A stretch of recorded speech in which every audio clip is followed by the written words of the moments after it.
So this weekend is the second big Pro Play Games tournament for Digimon TCG, and I'm in it this time, and I'm super stoked.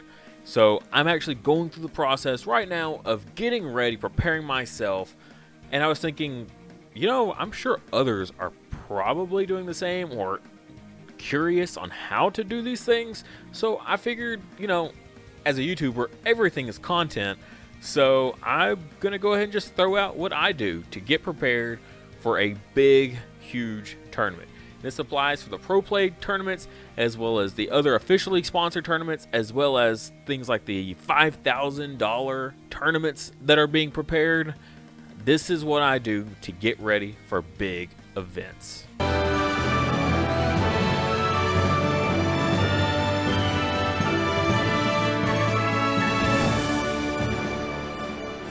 Alright, first thing I do is I approach it with what kind of a venue is this? So this is going to be a webcam base, so there can be any opponents from anywhere. You don't have to worry about just your local scene or your state or general state area. It's more than that for these kind of tournaments. It can be from anywhere around the world that these players come in. The only stipulation is it's from the 1.0 English release. So awesome, good to know. So we know to take that and approach it from that angle. We also need to know how many people are going to be in this sort of event. Is there a cap? The first one had a cap of 100 people. For this one, I've seen no limits of a cap. Currently, 37 people are signed up, which seems really small because the other one was 100 and it filled up in about 2 hours. So maybe this is just what's appearing on Facebook, and the actual application itself will show how many. Alright, so then where do I approach this? What do I need to do? I need to figure out what deck I'm going to play. Now, if you're the type of player that only has the one deck, well, you kind of know what you're going to play. But if you're a player that has several different decks, and they all react differently depending on what you're playing against, maybe it's a good idea to figure out what the most popular thing is that you're going to be playing against. Now, for us, it's pretty simple for our meta. Just going back and looking at the most recent tournament results, right? That's probably one of the better options you can do to try to figure things out. Thankfully, PPG is kind enough to just put their information out publicly for everyone to see. So right here we have the breakdown of the 109 players. I don't know where the other 9 players came in, if it was 100 people capped, but whatever. I won't judge. But yeah, so what are we looking at here? So right off the bat, you don't even have to look over here on the sides of percentages. Just looking at that pie chart, Omnimon, red or blue, is dominating. So going into it, first thing I gotta think, okay, I need to be able to combat Omnimon. That's the first and foremost. Second, looks like purple and then green. The rest is just kind of be aware of it, but I wouldn't build around competing against these because, more often than not, clearly you're going to be facing one of these other 4 decks, primarily some sort of Omnimon Turbo deck. So that's what we're going to focus on primarily, is taking on those Omnimon players. Alright, so what do we need to do to counteract these other players? Let's see what they're running, right? And again, so out of the top 16, PPG was kind enough to offer us the complete list and breakdown of all these players' decks. That's great. So look, first place right there, very copy and paste. Actually, no, that's a lot of Zudomons. That's a little bit different from what we normally see, but this is straight up Omnimon Turbo in a nutshell. We've got the Omni, or the Gomamons, the Gabumons, the 2-cost drops, pretty simple stuff. From here down, from the level 4s down, is all pretty the same. The Monzemon's pretty cut and dry. Pretty much all the rest of us, just this little bit here with these level 5s. Usually these are flip-flopped in the other direction a little bit. And so that's it. Pretty simple. This deck does one thing, and it does it really quickly, is it makes Omnimon and then makes that a contender to deal with. So as the opposing player, you really just need to contend with dealing with an Omnimon. If your opponent drops an Omnimon, you need to have the response to deal with it. Going next, got a purple player here, which is pretty awesome. This one seems to be a little bit different. Lilithmon, that's pretty awesome. Mostly you haven't been seeing that, mostly just Piedmon. So this player here, he's playing pretty much all the big ones. He got Beelzemon, Piedmon, Lilithmon, Millenniummon. This is a pretty neat deck, pretty different. So that's pretty awesome that they made it to the finals with something a little more original than other decks. But mainly, if you just look at it here, it looks like they're just trying to clear out a lot of the lesser stuff here with the Chimeramons and the Grizzly Wing, that sort of thing.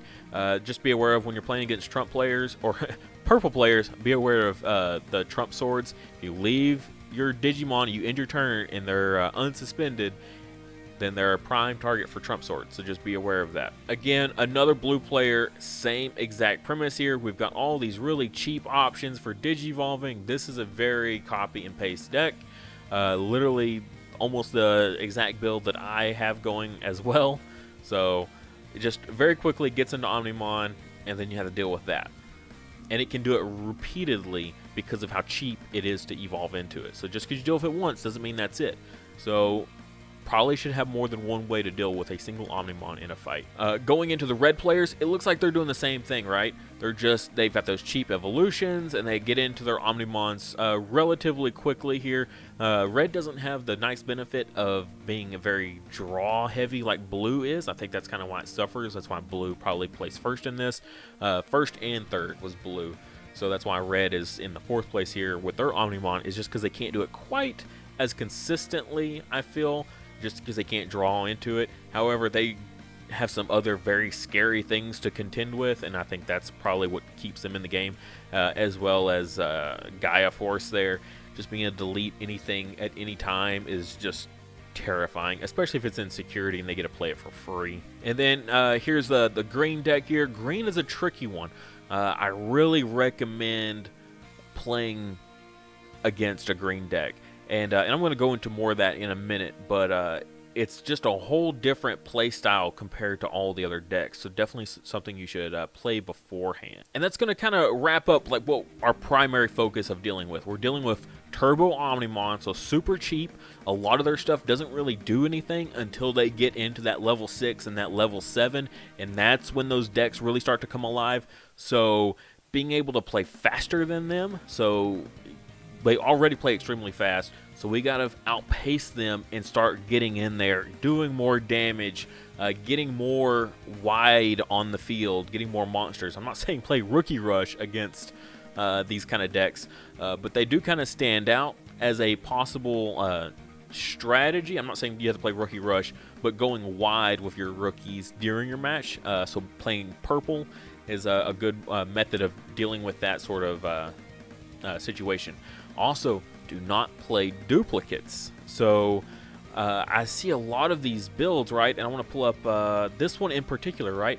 They're playing 4 of the Electmons and then 2 of the Gomamons here. Now, I see with the other Gomamons here, it kind of conflicts. It probably makes more sense to do it this way. But also for other decks, if you have the option of having these 2-drop 0 evolutions that you can run, try to run an even spread, so 3 and 3 of these, because that makes it more likely that you will have 1 of each on there instead of like 2 Electmons, right? And then they drop that Omnimon on you, and then they just clear both Electmons. It's probably a bad target, but if you're playing like a Rookie Rush style, try to keep it diverse. My next point is get to know the cards. Get to know the cards in your deck extremely well, which you'll do by playing, of course. That makes sense. You're going to want to practice. But as well as that, get to know the cards in your meta scene, or just in the available cards. I mean, we've got all these cards available on DigimonCard.dev to look at. But if you're going into a tournament that's just 1.0 cards, you really don't need to worry about a lot of these newer cards that have just come out, right? They're not going to be played at all. Just go in and study up on the cards that are available right now in your meta. Okay, so the 1.0 cards and then the 3 starter structure decks. That's all you got to worry about right now. So just go in there and read those cards. Just familiarize yourself with them, especially in a webcam tournament, just in general, because you can't really see the cards. You're definitely not going to be reading them on camera. It's just too blurry and too small. So just being familiar with all the cards is a great leg up, so you don't have to slow down your match and you can keep things going, okay? Which kind of brings me into the next point. At this point, you've kind of figured out, what you're playing against, what you need to be prepared for, and now you got to figure out how you're going to handle dealing with this. So at this point, you should pick the deck that you're going to play. If you have multiples to choose from, pick the one that's going to combat what is the most popular. If the most popular is also the best way to combat it, like Omnimon versus Omnimon mirror matches, and that's how you feel you should counter another Omnimon deck, then play that deck. If you feel that you've got some spicy strategies to come up with purple that really counters Omnimon, then go with that. Go with whatever you feel the most comfortable with and what you feel will combat the meta the most. Overall, I feel like going with something you're comfortable with so you don't misplay is probably just slightly more important than playing something that super counteracts the meta. If you can get really comfortable with that in a short amount of time, then maybe go for it. That's on you kind of judgment call, though. I'm not going to make that call for you. So one of the best places to do that is, especially right now, with a lot of stores still being closed and a lot of locals still closed doors, and you can't get a lot of games in, you also don't want to play the same people over and over. Getting a nice diverse spread of the player base, super important. Also, if you can get a hold of other players that have topped events in the past, you're already a leg up from a lot of other just general players. To be able to go to those people, play against them, see what they're doing. They've clearly done it right before. Recently, this game's still new enough that everyone that's good at it is probably still good at it. But just getting lots of games in, and lots of diverse games. A great option is going to the Discord server, the Digimon TCG 2020 Discord server. They have several different matchmaking areas that you can go to look up people to play. So if you want to play on Tabletop Simulator, or Octagon, or Untap, or Webcam, or Chrono Battle, all these different places to play people, then that's perfect, because just make sure when you go to these, you're playing the deck built exactly like you're going to be playing it in real life. Don't play a deck that, oh, well, it's a digital, I can play any card even if I don't own them. Don't go in it with that mindset, like, oh, I play 4 Omnimon in my Tabletop Simulator deck, but I only actually own 2. Don't do that. If you're prepping for a tournament, it's one thing if you're just testing fun theories out there, but if you're going into your big tournament is coming up in a week and you're trying to get prepared for it, play the actual deck you're going to be playing in the tournament. Okay? And so that's one of the reasons I just kind of prefer the webcam, is because I physically have my hands on the card. The tournament is a webcam tournament, so I feel like I should practice the same way that I'll be actually performing.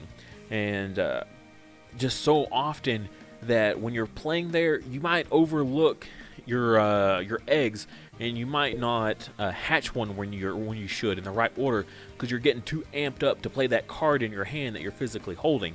Or you might forget to digivolve into a free rookie. You got your Omnimon sitting there on field, and you're about to maybe push for game, and then you just start swinging, and you never raise that rookie that you could have attacked. Maybe they block you, or a Gaia Force gets revealed in stack, and you could have pushed for game with that rookie if you had just raised it. And I think having the physical cards and then just getting used to playing like that is a lot better than relying on a automated system that does it for you, as well as having it just right there on a screen that's just perfectly right in front of you. You're not physically holding the cards. They're there on display at the bottom of the screen at all times while you're looking at the map. That's not quite how it works in real life. You're either full on looking at the cards in your hand, going through them, or you're holding them in a stack in your hand while you're surveying your field. It's so much different. And that's why I recommend playing the webcam if you're going into a webcam tournament. Also, one of the things I kind of recommend to do, just kind of during your downtime, say, you don't really want to play a match right now, or you're unable to play a match, but you've got time to kill, maybe go on YouTube. There's so many great YouTubers out there putting out awesome actual gameplay of, you know, full power decks. So go and watch those games. You know, there's just so many. I mean, all on the right side, you have all these different YouTubers that are putting this information out there for you. All these games, seeing these cards played, how they work the strategies, which is often something super needed. If you come from other card games, you kind of know this already, but just getting that information out there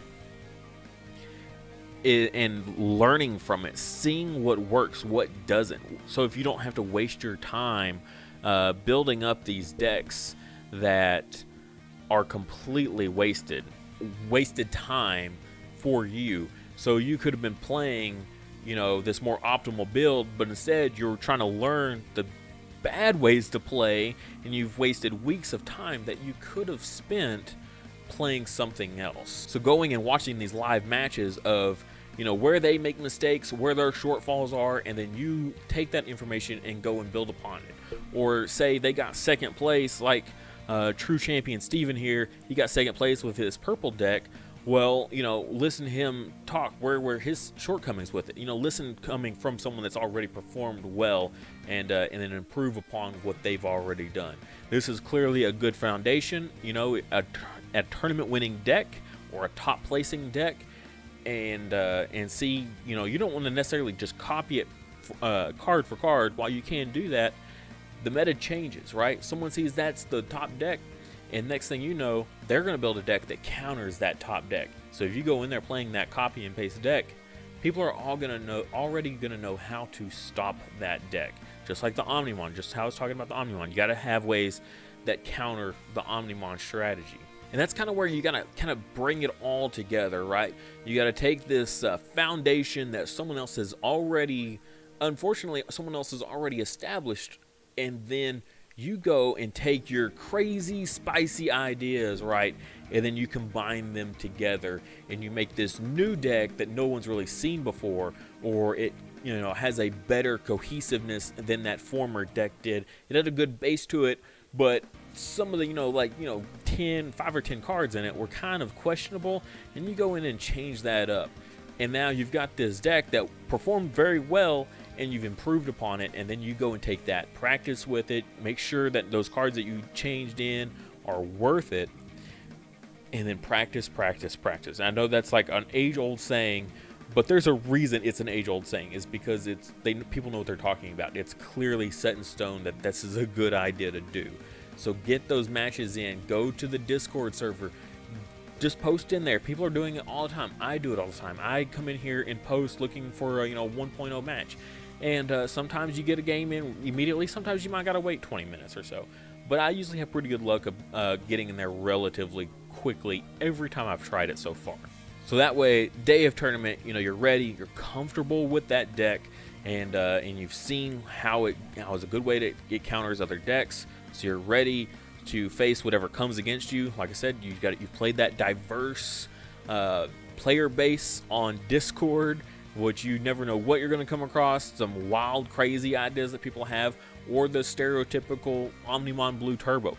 They're out there, okay? You just got to look. And then the regular ones, just get a good night's sleep beforehand. If you're tired going into this because you stayed up late prepping, then you're just more likely to misplay. I'm not saying that you're going to be a bad player for it, but you just might overlook something. Like I was talking about earlier, you might not realize that you needed to raise that before you played that first card, something like that. It's just, your mind's just not quite as quick as it was the day before when you're rested. So make sure you get rest, eat, because sometimes your matches will go all the way to the end. You might hit overtime a couple times, and you go straight into that next match, and you've missed eating an opportunity to eat, and so you might get super hungry. So definitely just eat beforehand. Probably not something too crazy that's gonna make you sleepy, because again, we fall back to that same issue as before. And yeah, just try to have fun with it. At the end of the day, you're playing a card game to have fun. While yes, you might be playing for some big prizes out there, $5,000 is a lot of money. Who wouldn't want to win that? But at the end of the day, we're still just playing a card game, and we're trying to have as much fun as possible, being as competitive as possible. I mean, if you're watching this video, you're trying to be competitive, right? You're not playing as a casual I watch the anime. I like to build this deck. You're watching this video because you're trying to do well in a tournament. So that's what we're here to do. Thank you guys so much for watching. If you enjoyed this video, please support the channel in any way you can. Just liking the video or subscribing is a huge help. And if you really want to support the channel, consider checking out my Patreon. There's a link in the description below for it. You can get access to my Discord server as well as some other cool incentives. Also, check out my official merch store. There's a link in the description below for my Teespring account. You get access to all my cool merch that I've got on there, as well as some other cool stuff, cool phone cases, that sort of thing. But like I said, any kind of support is always appreciated. Just simply liking the video can go a very long way for me. So thank you guys so much for watching, and I'll see you next time.